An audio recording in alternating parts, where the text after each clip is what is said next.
For most car manufacturers, a crash test often means sending about a dozen cars to a crash test facility, where the vehicles will be tortured, destroyed and abandoned in most cases. The more expensive the car is, the more money its maker has to spend for the tests. Here are some of the biggest spenders in the industry. Number 10. Range Rover Velar. The Velar itself is supposed to fill the gap between two other popular models, the Range Rover Sport and the Range Rover Evoque. Job it's done quite well, with its 376 horsepower V6 engine, complemented with massive interior to house that high-tech comfort. EuroNCAP has tested the 2017 model, and the car passed with flying colors. In fact, it earned an overall excellent performance and crash protection. Thanks to the comprehensive crash avoidance technology, the passenger dummy used in the frontal offset test remained in good shape in all critical body areas. The passenger compartment also stayed stable upon impact. On the more severe side pole impact, the Range Rover Velar even scored maximum points. Moreover, the emergency braking system was shown to be effective to help avoid collisions at almost all test speeds. Number 9. Audi Q8. The Audi Q8 shares almost its entire structure with the Q7 and has the same safety equipment as well. Key safety features include standard forward collision warning, automated emergency braking, and blind spot monitoring, among others. The lack of changes in the safety equipment department is apparently a good thing for the car. Saw gave the 2021 Audi Q8 5-star crash test rating. It earned a perfect score in the side crash test and all its subcategories, and near perfect in frontal offset, as well as roll over the eye. Is even named it a top safety pick, which means it has a good safety rating for driver and passengers. Roof strength front crash prevention system for both vehicle-to-vehicle and vehicle-to-pedestrian assessment. Number 8. Tesla Model S. The 2014 Tesla Model S safety rating is perfect. Independent testing by DENSA for the model year resulted in maximum points in all categories and subcategories without exception. It is 5 out of 5-star rating. For every test conducted, the biggest advantage the Model S had for the test was the absence of a large fuel-powered engine block, giving it a longer crumple zone to absorb impact on the side pole test. Model S did remarkably well, thanks to the deep aluminum extrusions in the car side rail to distribute force of impact to the entire car body, minimizing effect before the pole hit an occupant. The car had only a 5.7% rollover risk. Number 7. Porsche Taycan. Porsche's first electric car is a sleek sport sedan that fully lives up to the brand's high-performance reputation.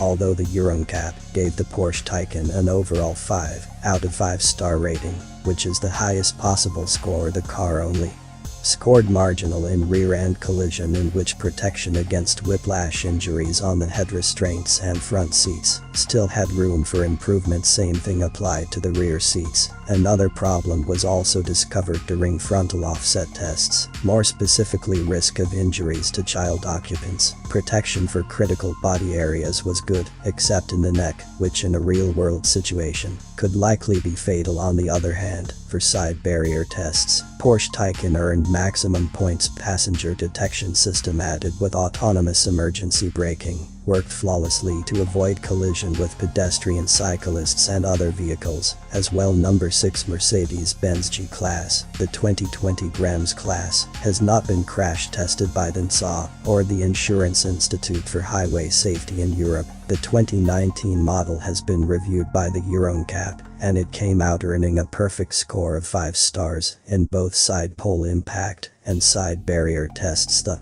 G-Class proved to be a safe vehicle, as all critical body areas of the occupant were well protected. For that, it earned maximum points. Similar to the Taycan, automatic emergency braking comes standard in the G-Class, even when driven at highway speed. The lane assistance system worked very well to prevent inadvertent drifting out of the lane and some other more critical situations. Unfortunately, the chest compression on the driver's seat and frontal offset and fill side barrier test was found to be weak. Number 5. Mercedes-Benz SLS AMG. Even by today's standard, The SLS-AMG is an incredible machine built for speed, thanks to its 6.2-liter V8 that generates 583 horsepower. Just like many other supercars, neither the Nissan nor IS has crash tested it. Even the Euro NCAP has no safety rating for it. That said, online videos of a crash test show that the sleek long hood does a remarkable job in absorbing the impact of a frontal crash to the point where the windshield remains intact following a direct hit. An inverted SLS-AMG has been tested too to see if its gull wing survived a rollover, and it did. In fact, the doors automatically popped open in the event of a rollover to let passengers escape easily.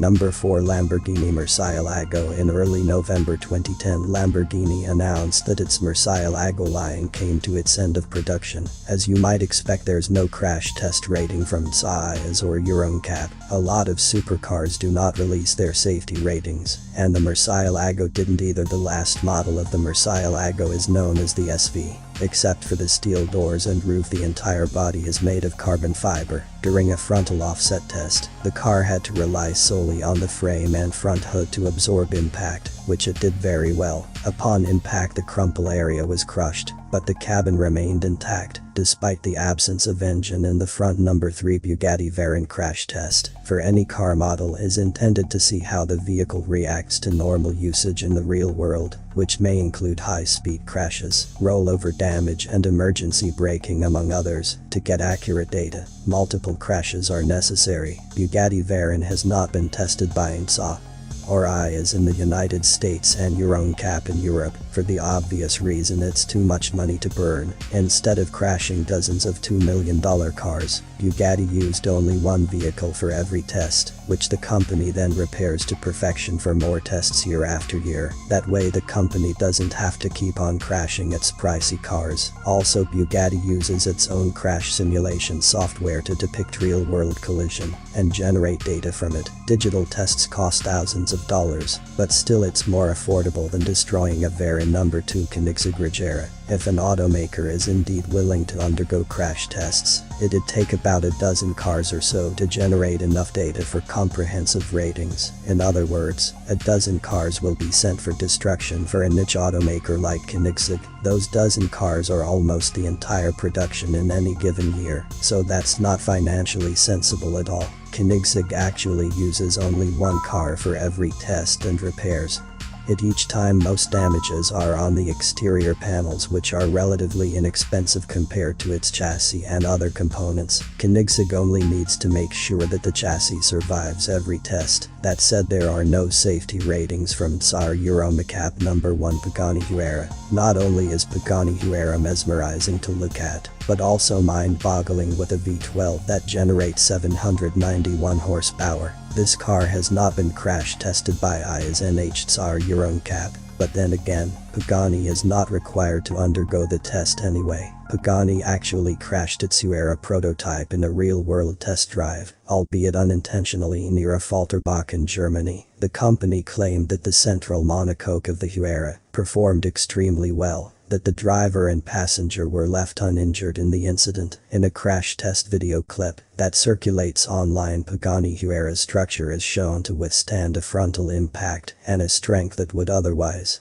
shatter a standard carbon fiber part.